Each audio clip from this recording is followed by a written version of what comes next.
A tragedy in 5-star disguise. My Loews Hollywood Hotel nightmare. Oh, my sweet summer children, gather round. Let me tell you a tale so devastating, so unjust, that it will make your credit cards weep in solidarity. This is the story of how Loews Hollywood Hotel Hollywood took my faith in humanity, stomped on it like a rogue cockroach, more on that later, and charged me a resort fee for the privilege. Chapter 1. The bait and switch of broken promises. Picture this. You book a king room, you pay extra for it. You fly across oceans, clutching your suitcase like a security blanket, dreaming of that luxe sprawl, only to be told, oopsie. We gave it away, like some kind of sad corporate Cinderella. Why is this bad? Oh, sweet naive traveler, let me educate you. One-time theft, check-in is at 4 p.m. If your room isn't ready by 7 p.m, that's not a delay, that's larceny. My circadian rhythm was assassinated. Two bait and switch economics. If I pay for a king, I don't want two queens shoved at me like a consolation prize. That's like ordering a Bentley and getting two Yugos taped together. 3 housekeeping hell. If housekeeping can flip a room by 7 p.m, what are they doing? Napping, communing with the dust bunnies, suspicious. Chapter 2. The case of the 44 water heist. Ah yes, the complimentary water bottles. Lies, 3 innocent-looking bottles sitting there like little hydrating angels. Oh, how kind, I thought. A gesture of goodwill, joke S on me. $44 for water, not even fancy water. Not infused with unicorn tears or blessed by the Pope, just water. Why is this bad? 1 predatory pricing, that's not hydration, that's extortion. At 44, those bottles better refill themselves with my tears. 2 psychological warfare. They know ULL, assume it's free, it's a trap, a scam, a crime against thirst. Chapter 3. The cockroach conspiracy. So there I am, soaking in my premium city view, when BAMMY friend screams like he has been stabbed. Why? Because a cockroach just performed a solo ballet across his arm. Emergency protocol. Call front desk, help, there's a bug the size of a toddler's fist in here.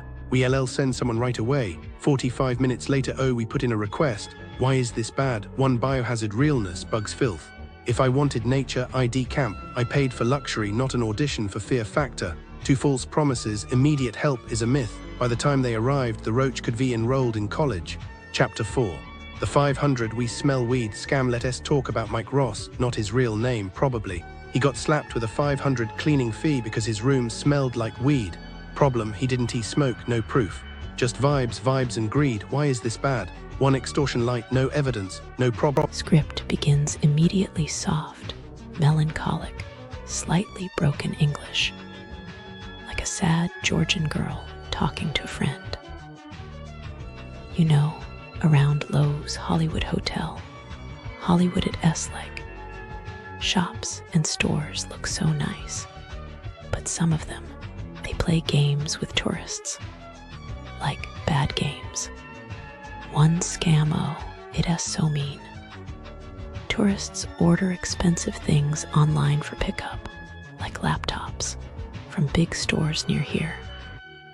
But when they go to get it, someone already took it. Fake ID, fake smile, gone. The real customer stands there like, what? And the store just shrugs. Probably the scammer sold it fast, cash in hand, while the tourist cried.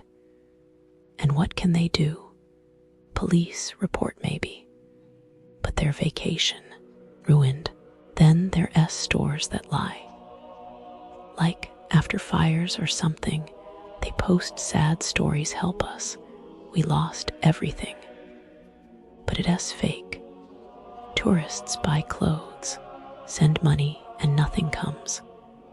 The store, probably just a fake name, fake photos. The owners, they change the story when people ask too much.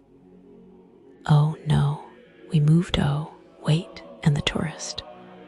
They feel stupid, but it's not their fault. The scammers just like hurting people, and card readers. Some shops near Loews Hollywood Hotel, Hollywood. Their machines get stolen. So you pay, and then poof, your money is gone, or someone has your card numbers. The shop owner is upset too, but the thief, already spending. Tourists don't even know until they check their bank.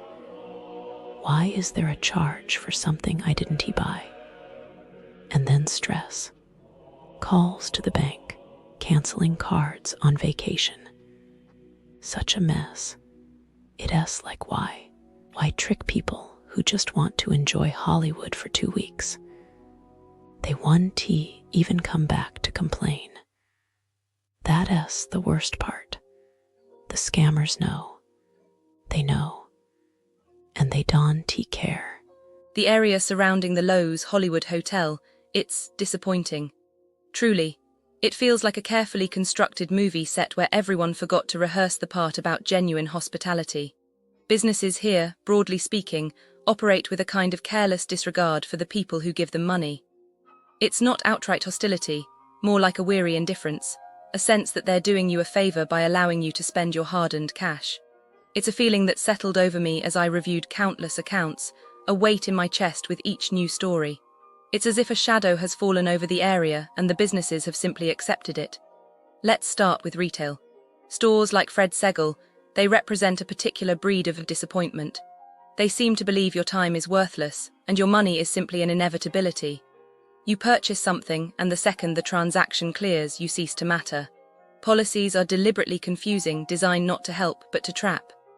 Someone buys a dress, excited for a new addition to their wardrobe, only to find the price slashed days later. A simple request, a price adjustment, met with silence. An endless loop of automated messages and unreturned calls. It's not about the money, not really. It's about the principle, the blatant disregard. I felt a tightening in my throat reading that, a quiet outrage. They treat you like a transaction, not a person. It's almost as if they enjoy making you feel small. And the cafe within, the stories. Oh, the stories. A simple request for water, met with a visible display of contempt. A rolled eye, a huff. A server, Jacob, apparently notorious for his rudeness. It's not just bad service, it's a performance of disdain. The owners apparently are aware and just accept it. Like bad behavior is a feature, not a bug. It feels like a silent agreement to let negativity fester. Then you have places like Bodega Hollywood. Fitness, you would think, is about encouragement, about pushing boundaries in a supportive environment. But here, it's different. It's a place where injuries are mocked, where harassment is brushed aside. A coach actively demeaning someone recovering from an injury, shattering their trust. My stomach clenched reading that. Years of healing undone by a moment of callousness. The reception isn't much better. Rudeness seems to be a prerequisite for employment. Someone simply trying to purchase a smoothie, met with a loud public reprimand. Losing a potential new member, not through competition but through sheer unpleasantness. It's bewildering. They have all the tools for success, a proven concept, and they actively choose to repel customers. You feel a chill, a sense of unease, like walking into a room where a fight has just ended. Hotels, they promise respite, a sanctuary. Dream Hollywood by Hyatt is not that. It's a masterclass in broken promises. Rooms not as advertised, air conditioning failing, pools closed. But the real issue seems to be the staff. A complete lack of empathy, a stunning inability to resolve even the simplest of issues. Someone's reservation cancelled without warning, the front desk staff offering only excuses. Service delayed or forgotten, requests ignored. A consistent theme emerges, a casual disregard for the guest experience. And the noise. Constant club noise bleeding into the rooms. It's a disruption of peace, a violation of the fundamental expectation of a hotel stay. I felt a slow burn of frustration building with each account. Even worse are the reports of itching after sleeping in the beds. A lingering doubt, a creeping unease. It's a place that feels actively hostile to relaxation. Vinoteque, a wine bar, suffers from a different kind of malaise.